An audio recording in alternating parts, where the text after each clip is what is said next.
So கிளாஸ்க்குள்ள போறதுக்கு முன்னாடி first நம்ம வந்து ஒரு கேஸ் டிஸ்கஸ் பண்ணலாம். அந்த கேஸ்ல நீங்க எப்படி யோசிக்கிறீங்க? உங்களோட ஒப்பீனியன் என்னன்னு ஃபர்ஸ்ட் சொல்லுங்க. சொன்னதுக்கப்புறம் கிளாஸ் போலாம். ஓகே.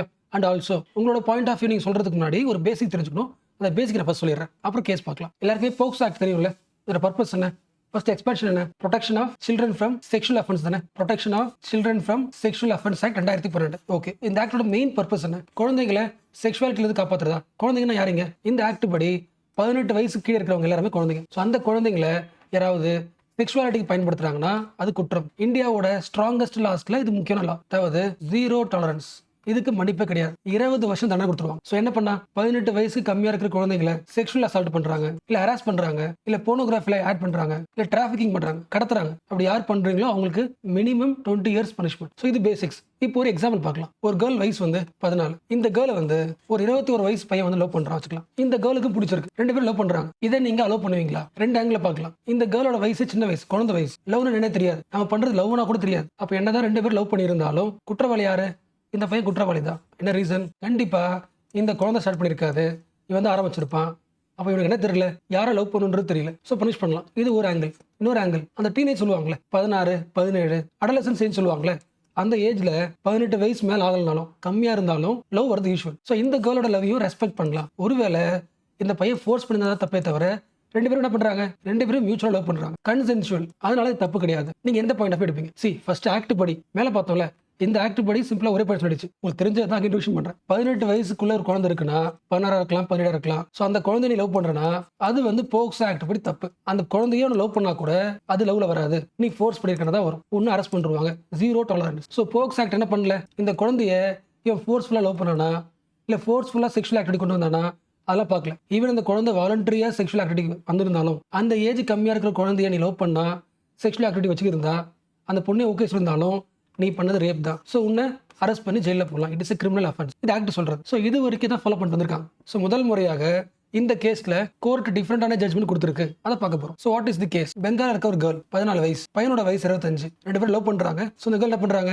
வீட்டை விட்டு வெளியே வந்துடுறாங்க. அண்ட் இப்போ தானே பார்த்தோம் நம்ம போக்சோ ஆக்ட் படி அந்த கேர்ளே ஓகே சொல்லியிருந்தாலும் வயசு ரொம்ப கம்மி. ஸோ அந்த பாய் பண்ணது தப்புன்னு தான் பார்ப்போம். கரெக்டா? ஸோ அந்த பொண்ணோட அம்மா என்ன பண்றாங்க? கம்ப்ளைண்ட் பண்றாங்க. இதுல போக்சோ ஆக்ட் படி வழக்கம் போல என்னோட பொண்ணை கிட்னாப் பண்ணிட்டான், கிட்னாப் பண்ணி கொண்டு போய் செக்ஷுவல் அசால்ட் பண்ணிட்டான், உன்னை அரெஸ்ட் பண்ணுங்க. ஸோ குழந்தை சம்பந்தப்பட்டது கேஸ் கொடுக்கணும்னா ஃபர்ஸ்ட் இங்க போகணும். டேரக்டா கோர்ட் போன அவசியம் கிடையாது. போக்சோனுக்கு என்ன இருக்கு? ஸ்பெஷல் கோர்ட் இருக்கு. ஃபர்ஸ்ட் அதான் விசாரிக்கும். ஸோ போக்சோ கோர்ட் என்ன சொல்லுது? இந்த பையன் பண்ணது தப்பு. ஸோ 20 இயர்ஸ் இம்ப்ரிசன்மெண்ட், ஜெயிலுக்கு போயிருக்கு. ஆக்சுவலா இந்த கேஸ் பத்தி ரொம்ப சிம்பிளா சொல்லிட்டேன். இந்த ஜட்மெண்ட் வரதுக்கு முன்னாடியே அந்த பொண்ணு வீட்டுக்கு வந்துருது. வீட்டுல அந்த பொண்ணை திட்டுறாங்க. அந்த பொண்ணுக்கு வீட்டுல இருக்க பிடிக்கல. அந்த பொண்ணுக்கு 17 வயசு இருக்கும்போது மேரேஜ் பண்ணி குழந்தை வந்துருச்சு. ஸோ குழந்தையும் பிறந்துருச்சு. ஸோ இப்போ இந்த பொண்ணுக்கு குழந்தை இருக்கு. இந்த டைம்ல இந்த பையனை அரெஸ்ட் பண்றாங்க. இப்போ இந்த பொண்ணு இருக்குல்ல, இந்த பொண்ணு அங்கே என்ன பண்ணுது? அப்பீலுக்கு போகுது, ஹை கோர்ட்டுக்கு போகுது. என்ன சொல்லுது? நான் பிடிச்சதான் மேரேஜ் பண்ணேன், எனக்கு இவர் இல்லாம தான் கஷ்டமா இருக்கு, எனக்கு குழந்தை இருக்கு, வீட்டுல அவங்க அம்மா இருக்காங்க, அவங்க அம்மாவுக்கு கேன்சர், அவங்கள பாத்துக்கணும், தனியா எப்படி மேனேஜ் பண்ண முடியும்? ஆக்சுவலா அந்த பையன் கூட இருந்ததை விட வீட்டுக்கு வந்ததுக்கு அப்புறம் அம்மா பண்ண டார்ச்சர், எல்லாரும் பேசுனது, திட்டுறது, அசிங்கப்படுத்தினது, அதுதான் எனக்கு ரொம்ப. இப்ப ஃபேமிலி கூட இருக்கும்போது தான் எனக்கு ஹராஸ்மெண்ட் அதிகமாக நடக்குது. நிறைய திட்டுறாங்க, தனியா வாழ முடியல, எனக்கு பிடிச்சதான் மேரேஜ் பண்ணேன், அவர் என்ன பண்ணல, நான் ரேப் பண்ணல, செக்ஷுவல் அசால்ட் பண்ணல, கிட்னாப் பண்ணல, ஸோ அவர் ஃப்ரீயா விடுங்க. இதான் பாயிண்ட். ஸோ கல்கட்டா ஹைகோர்ட் என்ன பண்ணிருக்குன்னா அந்த தீர்ப்பை மாற்றி எழுதிருக்கு. அந்த பையனை ரிலீஸ் பண்ணிருக்கலாம். என்ன ரீசன்? 2 பேருமே புவர் பீப்புள், நோ பேக்ரவுண்ட். இப்போ இந்த பொண்ணு வந்து அம்மாவா இருக்கு, கையில குழந்தை இருக்கு, யாருமே சப்போர்ட் பண்ணல, அவங்க ஃபேமிலியும் ரிஜெக்ட் பண்ணிட்டாங்க. அந்த பொண்ணு வீட்லயும் அம்மாக்கு கேன்சர் இருக்கு. அந்த 2 பேருக்குமே போக்சோன்னு ஒரு ஆக்ட் இருக்குன்னே தெரியாது. தே ஆர் இக்னோரண்ட் அப்படி இல்ல. அப்போ இந்த சிச்சுவேஷன்ல அவனோட economic background, social background, ignorance, இப்போ அம்மா ஒரு குழந்தை வச்சிருக்காங்க, தனியா வந்து கோர்ட்டுக்கு வந்து கஷ்டப்படுறதை விட அந்த பையன் கூட இருந்தா மேபி ஃப்ரீயா இருக்கலாம். ஸோ முதல் முறையாக என்ன பண்ணலாம்? ஆக்ட் படி பார்க்காம, போக்சோ ஆக்ட் படி தப்பு தான், பட் நம்ம என்ன பண்ணியாகணும்? ஹியூமன் வியூ பார்க்கலாம். இந்த சிச்சுவேஷன்ல ஹியூமன்லி பார்க்கும்போது அந்த பொண்ணு இப்போ அந்த பையன் இல்லாமல் கஷ்டப்படுறாங்க, அப்போ அதை சரி பண்ணலாம். அந்த பையன் என்ன பண்ணிருக்கலாம்? ரிலீஸ் பண்ணிடலாம். ஸோ ஓரளவுக்கு புரிஞ்சது இல்லை. ஸோ ஹைகோர்ட் வந்து அந்த பையனை ரிலீஸ் பண்ணியிருந்தாலும் ஜட்மெண்ட்ல ஒரு பாயிண்ட் சொல்லுது. அடோலசன்ட் கேர்ள்ஸ் சின்ன வயசுல தன்னோட செக்ஷுவல் இன்ட்ரெஸ்ட்டை, அர்ஜை கண்ட்ரோல் பண்ணணும். அது ஜஸ்ட் வந்து ஒரு 2 மினிட்ஸ் ப்ளஷர் தான். அந்த ப்ளஷருக்கு ஆசைப்பட்டு சொசைட்டியில் ரொம்ப கஷ்டப்படாதீங்க. நம்ம சொசைட்டி படி நீங்க பண்ணது தப்பு தான். இந்த சின்ன விஷயத்துக்கு ஆசைப்பட்டு நீங்க என்ன ஆயிடுவீங்க? லூசரா மாறிடுவீங்க. சொசைட்டி உங்களை கை விட்டுரும். அந்த கஷ்டம் உங்களுக்கு எதுக்கு? அதுக்கு என்ன பண்ணுங்க? உங்களோட செக்ஷுவல் இன்ட்ரெஸ்ட்டை கண்ட்ரோல் பண்ணுங்க. ஸோ இந்த கன்சர்வேட்டிவ் பாயிண்ட்டை எல்லா பிரஸ் மீடியாவும் பேசி டிபேட் பண்ணாங்க. அதாவது ஹைகோர்ட் சொன்ன தீர்ப்பு எப்படி இருக்குன்னா, கோர்ட் என்ன பண்ணுது? மாரல் போலீசிங் பண்ணுது. இது பண்ணாத, இது தப்புன்னு சொல்லுது. அது மட்டும் இல்லாம அந்த குழந்தை வந்து வெறும் செக்ஸ்க்காக தான் போயிருக்குன்றது எப்படி சொல்றீங்க? தன்னோட டிசைர் எக்ஸ்பிரஸ் பண்ணதுனால அவங்களை பிளேம் பண்ணுவீங்களா? வெறும் செக்ஸ்க்காக தான் போயிருக்குன்னு சொல்றது அந்த குழந்தையோட டிக்னிட்டியை குறைக்கிறது இல்லையா? ஆக்சுவலா இந்த கேர்ளோட ஏஜும் அந்த பையனோட ஏஜும் கம்பேர் பண்ணும்போது திஸ் இஸ் காம்ப்ளெக்ஸ் ரிலேஷன்ஷிப். அது ஓகே. அது ஒரு காம்ப்ளெக்ஸ் ரிலேஷன்ஷிப்பா யோசிக்காம ஜஸ்ட் ஒரு செக்ஷுவல் இஷ்யூவாக யோசிக்கிறது எப்படி கரெக்டாக இருக்க முடியும்? உங்களுக்கு புரியுதா? ஹைகோர்ட் வந்து நல்ல தீர்ப்பு கொடுத்துருந்தாலும் ஒரு வான் மாதிரி பண்ணுச்சு, நான் உங்களை ஃப்ரீயாக விட்டுறலாம், பட் சொசைட்டி உங்களை என்ன பண்ணும், ப்ளேம் பண்ணும். அந்த ப்ளேம் வாங்காமல் இருக்கிறதுக்கு என்ன பண்ணுங்க, கொஞ்சம் உங்களோட இன்ட்ரெஸ்ட்டை குறைச்சி வச்சுக்கங்க, சப்ரஸ் பண்ணிக்கங்க. ஸோ இந்த ஜட்மெண்ட்ல இருந்து நமக்கு என்ன தெரிய வருது, ஒரு கேஸ் முடிக்க வரும்போது ஜட்மெண்ட் மட்டும் முக்கியம் கிடையாது, அந்த கோர்ட்டோட ஒப்பீனியன் படிக்கணும். மேபி ஒரு கேஸில் ஜட்மெண்ட் ஃபேராக இருக்கலாம், பட் சோஷியல் மெசேஜ் எப்படி இருக்கலாம், கன்சர்வேட்டிவாக இருக்கலாம். எதையும் நீங்கள் அனலைஸ் பண்ணணும். ஸோ நீங்கள் ஒரு டீச்சராக இருக்கீங்க, ஆக்டிவிஸ்டாக இருக்கீங்கன்னா கோர்ட்டோட ஜட்மெண்ட் மட்டும் பார்க்காதீங்க, அந்த ஜட்மெண்ட்டோட லாங்குவேஜையும் பாருங்க. Language is also important. So high court ஜட்மெண்ட்ல இருந்து நீங்கள் தெரிஞ்சுக்கணும் 2 பாயிண்ட். ஒன்று, ரிலீஸ் பண்ண சொல்றாங்க. என்ன காரணம் சொல்றாங்க, அந்த பையன் வந்து செக்ஷுவாலிட்டி ஃபோர்ஸாக பண்ணல, 2 பேருக்கும் என்ன இருக்கு, கன்சென்சுவல் இருக்கு, 2 பேருமே மியூச்சுவல் அக்செப்ட் பண்ணிருக்காங்க. ஸோ போக்சோ ஆக்ட் எல்லாத்தையும் ஒரே மாதிரி பார்க்குது. என்ன பார்க்கல, மேபி சில இஷ்யூல எக்ஸ்ப்ளாய்டேட்டிவ் செக்ஸாக இருக்காது, மியூச்சுவல் செக்ஸாக இருக்கலாம். ஸோ மியூச்சுவல் செக்ஸை பற்றி பேசல, அதை பற்றி பேசலாம்னு ஐடியா கொடுத்துருக்கு. 2வது பாயிண்ட், எப்படிதான் இருந்தாலும் சொசைட்டி உங்களை தப்பாக பார்க்கும். ஸோ என்ன பண்ணுங்க, சப்ரஸ் பண்ணுங்க. இது 2மே டிபேட் ஆச்சு. ஸோ டிபேட் ஆனதுனால சுப்ரீம் கோர்ட் இந்த விஷயத்தை எடுத்துக்குது, சுவமோட்டாவை எடுத்துக்குது, தானாவே முன் வந்து இந்த கேஸ் எடுத்து அனலைஸ் பண்ணுது. அனலைஸ் பண்ணி 2 பாயிண்ட்ஸ் சொன்னிச்சு. ஃபர்ஸ்ட் பாயிண்ட், அந்த பையன் பண்ணது தப்பு தான். 18 வயசுக்குள்ள செக்ஸ் வந்து மியூச்சுவலி பண்ணியிருந்தாலும் கன்சென்சுவல் செக்ஸ் பற்றிலாம் ஆக்ட்ல கிடையாது, அப்படி பார்க்கக்கூடாது. 18 வயசுக்குள்ள இருக்கிற குழந்தைய செக்ஷுவல் ஆக்டிவிட்டிக்கு நீங்க கொண்டு போறீங்கனாலே அது தப்பு தான். அந்த பையன் பண்ண தப்பு தான். He is convicted. POCSO act படி இது கண்டிப்பாக தப்பு. 18 வயசு ஆகல, அதுக்குள்ள இருக்கிற குழந்தை கூட லவ் செக்ஸ் எல்லாமே என்னது தப்பு தான். ஸோ ஹீ இஸ் கன்விக்டட் தான். ஸோ ஆக்ட் படி தப்பு.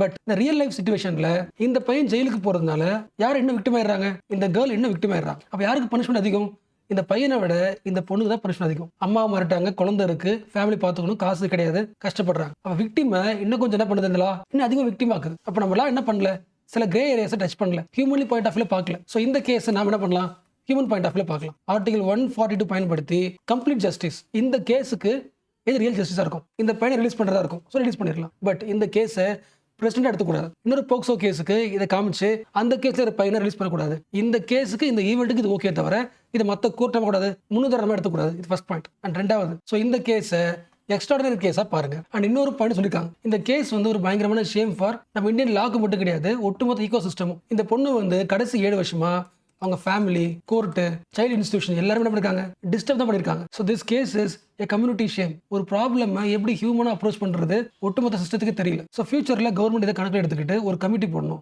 போட்டுட்டு இந்த கிரே ஏரியாஸை அனலைஸ் பண்ணி ரிப்போர்ட் தரணும். ஸோ ஓரளவு கிளியர் இல்லை, பட் இன்னொரு ஆங்கிலையும் பார்க்கலாம். சுப்ரீம் கோர்ட் இந்த ஈவெண்ட்டை, இந்த இஷ்யூவை எக்ஸ்ட்ராடனரி பார்க்குது. பட் இந்த காலகட்டத்தில் 18 ஏஜுக்குள்ள இருக்கிற குழந்தைங்க நிறைய பேருக்கு லவ் வருது தானே. அடலசன்ட் ரிலேஷன்ஷிப் இப்போ ரொம்ப காமன் ஆயிடுச்சு. அப்படி இருக்கும்போது இந்த கேஸை வந்து ஒரு ரேர் எக்ஸப்ஷனாக பார்க்கணும். ஃபார் எக்ஸாம்பிள் 2016 இருந்து 2020 ஒரு 5 இயர்ஸ் வச்சுக்கலாம். இந்த 5 இயர்ஸ்ல இல்லை 4 இயர்ஸ்ல 7000 போக்சோ கேஸ் ஃபைல் பண்ணதுல ஒரு 1700 கேஸ் வந்து ரொமான்டிக் ரிலேஷன்ஷிப், அதாவது 2 பேரும் லவ் பண்றாங்க. பட் ஆக்ட் படி என்ன, லவ் பண்ணியிருந்தாலும் அந்த குழந்தைக்கு 12 வயசுல கம்மியா இருக்கு, it is said to be rape தான். அப்போ இந்த கேஸ்ல மோஸ்ட்லி அந்த பாய் யாரு, கிரிமினல் கிடையாது, பார்ட்னர். இந்த கேஸ்ல மோஸ்ட்லி 80% கேர்ள்ஸ் என்ன பண்ணல, இந்த பையனை கிரிமினல் சொல்லல, ஃபோர்ஸ் பண்ணல, அசால்ட் பண்ணலன்னு சொல்லியிருக்காங்க. ஸோ இன்னொரு ஆங்கிள் இப்படி முடிவு பண்ணலாம், போக்சோ ஆக்ட் வந்து யார் தப்பு பண்றாங்களோ அவங்கள தான் பனிஷ் பண்ண அவசியம் கிடையாது. மேபி வேணும்னே பண்ணாம ஒரு கேஷுவலா நடந்த லவ் கூட குற்றவாளி சொல்லி ஜெயில போட்டுருக்க முடியும். ஸோ இது வரைக்கும் பார்த்தது கோர்ட்டோட interpretation. High court, supreme court என்ன சொன்னிச்சோ அதை பார்த்தோம். இப்போ இந்த ஆர்டிகல் பார்த்தோம்ல, இந்த ஆர்டிகல்ல ஆத்தர் சொல்ல பாயிண்ட் ஆஃப் என்ன, இந்த ஆத்தரோட பாயிண்ட் ஆஃப் வியூ பார்க்கலாம். நிறைய பாயிண்ட்ஸ் இல்லை, ஜஸ்ட் லைக் கன்க்ளூஷன் மட்டும் தான் ஸ்டார்ட் பண்ணலாம். ஃபர்ஸ்ட் பார்த்தோம்ல, ரீசென்ட் டைம்ல அடலசன்ட் லவ் அதிகமாக இருக்கு, 2 பேரும் மியூச்சுவலா லவ் பண்றாங்க. அப்போ நீங்க என்ன பண்ண முடியாதுன்னா, போக்சோ ஆக்ட் சொல்ற மாதிரி மெக்கானிக்கலா 18 வயசுக்குள்ள இருக்கிறாங்க லவ் பண்றாங்க, தட் இஸ் போக்சோ ஆக்ட் படி எல்லா லவ்வையும், அதாவது ஒருத்தங்க ஏஜ் வந்து 18 கீழே இருக்கு, அவங்க மியூச்சுவலா தான் லவ் பண்ணிருக்காங்க, அந்த லவ் மீன் என்ன பார்க்கக்கூடாது, எக்ஸ்ப்ளாய்டேட்டிவா பார்க்கக்கூடாது. என்ன பண்ணலாம், 2 பிரிச்சுக்கலாம். அட்லீஸ்ட் இந்த 18 வயசு இருக்குல்ல, 16 வச்சுக்கலாம். இந்த 16 வயசுக்குள்ள ஒரு குழந்தை இருக்கு, அது ஈவன் மியூச்சுவலா லவ் பண்ணா கூட என்ன சொல்லலாம், கண்டிப்பா லவ் தப்பு, உன்னை யாரும் என்ன பண்ணிருக்காங்க, எக்ஸ்ப்ளாய்ட் பண்ணிருக்காங்க, தப்பா கை பண்ணிருக்காங்கன்னு சொல்லலாம். பட் இந்த காலகட்டத்தில் 16 வயசுக்கு மேல அந்த எண்ட் ஆஃப் தி டீனேஜ்ல மியூச்சுவல் லவ் வருது. அப்ப அந்த லவ் தப்பா இருந்தாலும் கூட எக்ஸ்ப்ளாய்டேட்டிவ்னு பார்க்க தேவையில்ல, நான் எக்ஸ்ப்ளாய்டேட்டிவ்னு பார்த்து அதுக்கேற்ற ஜட்மெண்ட் தரலாம். அதாவது 16 to 18ல ஒரு கேர்ளும் பாய் மியூச்சுவல் லவ் பண்றாங்கன்னா அந்த பாய் பண்ணது எக்ஸ்ப்ளாய்டேட்டிவ், அந்த ஆங்கிள் பார்க்க வேணாம், ஜெயில போட வேணாம். ஏன்னா 2 பேருமே அக்செப்ட் பண்ணிருக்காங்க. இது யாரோட பெர்ஸ்பெக்டிவ், ஆத்தர் பெர்ஸ்பெக்டிவ் கிடையாது, அவர் எக்ஸ்ட்ரா கோட் பண்றாங்க. இன்டர்நேஷனல் லெவல்ல, ஹியூமன் லெவலில் கூட சில செக்ஷன் அடலசன்ட் லவ்வை மெடிக்கல் சயின்ஸ் பேஸ் பண்ணி அப்ரோச் பண்ணுது, எக்ஸ்ப்ளாய்டேட்டிவ்னு முடிக்கல. இப்போ இந்த சேஞ்ச் வரலாம்னு சொல்லியிருக்காங்க. இது ஒன்று. அண்ட் ஒருவேளை கவர்மெண்ட் கன்சர்ன் இருக்குன்னா நீங்க என்ன பண்ணணும்னா, ஒரு 18 வயசுக்குள்ள ஒரு கேர்ள் வந்து லவ் பண்றாங்க, வீட்டை பிடிக்கல, வீட்டை விட்டு வெளியே போறாங்க, இது நடக்குது என்ன அர்த்தம், அவங்களுக்கு லைஃப் ஒன்றும் புரியல, லைஃப் ஆப்பர்ச்சுனிட்டிஸ் புரியல வச்சுக்கலாம். அவங்க வில்லேஜ்ல வாழ்ந்துட்டு இருக்காங்க, சைல்டு மேரேஜ் நார்மலா இருக்கலாம், மேபி அவங்க பாவர்ட்டில இருக்கலாம், அந்த பாவர்ட்டில எஸ்கேப் ஆகிறதுக்கு லவ் பண்றது இல்ல மேரேஜ் பண்றது ஒரு தீர்வா இருக்கலாம் யோசிச்சிருக்கலாம். அப்போ லைஃபோட ஆப்பர்ச்சுனிட்டிஸே அவங்க சுத்தி இருக்கிறது பாக்குறது எப்படி இருக்கு, கம்மியா இருக்கிறது பட்சத்தில் அவங்க பண்ற லவ் மட்டும் எக்ஸ்ப்ளாய்ட் சொல்றதை விட அவங்க லைஃப் கண்டிஷன் இம்ப்ரூவ் பண்ணணும். எப்படி இம்ப்ரூவ் பண்ணலாம்? நாலேஜ் கொடுக்கணும். அண்ட் இதே பாயிண்ட் சுப்ரீம் கோர்ட் சொல்லியிருக்கு. என்ன சொல்லியிருக்கு? சென்ட்ரல் கவர்மெண்ட் சில விஷயங்களை பண்ணி ஆகணும். ஃபர்ஸ்ட் பாயிண்ட், கண்டிப்பா பசங்களுக்கு செக்ஷுவல் எஜுகேஷன் முக்கியம். அது தராதனால தான் டீனேஜ் லவ் அவங்க பெரிய விஷயமா பார்க்குறாங்க. First point. ரெண்டாவது, குழந்தைங்களுக்கு லைஃப் ஸ்கில்ஸ் சொல்லி தரணும், ரொம்ப முக்கியமானது. அண்ட் எல்லா குழந்தைங்களுக்கும் சுலபமாகவே கவுன்சிலிங் சர்வீசஸ் கிடைக்கணும். என்ன சொல்ல போனா, இந்த ஒரு 7 வருஷம் கேஸ் பார்த்தோம்ல, 2018 போட்ட கேஸ், இந்த 6-7 வருஷம் அந்த பொண்ணு கஷ்டப்பட்டிருக்கு. பட் இவ்வளோ பெரிய கஷ்டம் வந்துருக்கு தேவையில்லை. ஏன்னா ஜுவனல் ஜஸ்டிஸ் ஆக்ட் படி சைல்டு வெல்ஃபேர் கமிட்டி ஒரு கமிட்டி இருக்கு. அந்த கமிட்டி என்ன பண்ணும்? ஒரு ப்ராப்ளம்னா குழந்தை விசாரிக்கும். அண்ட் இந்த கேஸ்ல கூட சுப்ரீம் கோர்ட் தீர்ப்பு தரதுக்கு முன்னாடி அந்த சைல்டு, அந்த கேர்ளை ஒரு கமிட்டி தான் என்ன பண்ணுச்சு? விசாரிச்சது. அந்த கமிட்டியில் யார் இருப்பா? சோஷியல் சயின்டிஸ்ட் இருப்பாங்க, சோஷியாலஜிஸ்ட் இருப்பாங்க, டாக்டர்ஸ் இருப்பாங்க, சைக்காலஜிஸ்ட் இருப்பாங்க. அவங்க விசாரிக்கும் போது தெரிய வருது, இந்த கேர்ளுக்கு தன்னோட லைஃப்ல அதிகமான ஸ்ட்ரெஸ் எப்போ வந்திருக்குன்னா, லவ் பண்ணதை விட லவ் பண்ணதுக்கு அப்புறம் எப்போ லா உள்ள வந்துச்சோ, எப்போ கேஸ் போட்டாங்களோ, அந்த கேஸுக்கு செலவு பண்றது, அதுல ஃபேமிலி இன்னும் கடன் ஆகுறது, இதில் தான் அதிகமாக ஸ்ட்ரெஸ் ஆயிருக்காங்க. ஸோ ஒரு இஷ்யூ வரும்போது ஒரு கமிட்டி கரெக்டாக கவுன்சில் கொடுத்துருந்தாலே ரியல் ப்ராப்ளம் என்னன்னு சொல்லி இந்த 7 வருஷம் வெயிட் பண்ணிக்க தேவையில்லை. அந்த கேர்ளுக்கு உண்மையான ட்ராமா எப்போ ஆரம்பிக்குது? அவங்க வீட்டுக்கு வந்து போலீஸ் ரைட் பண்றது, தங்கறதுக்கு இடம் இல்லாம ஷெல்டர் வீட்டில் தங்குறது, கோர்ட்டுக்கு போய் சண்டை போடுறது, யாருமே துணை இல்லாம குழந்தை வளர்க்குறது, இந்த ப்ராப்ளம்ஸால தான் அந்த குழந்தைக்கு அதிகமான ட்ராமாவை தவிர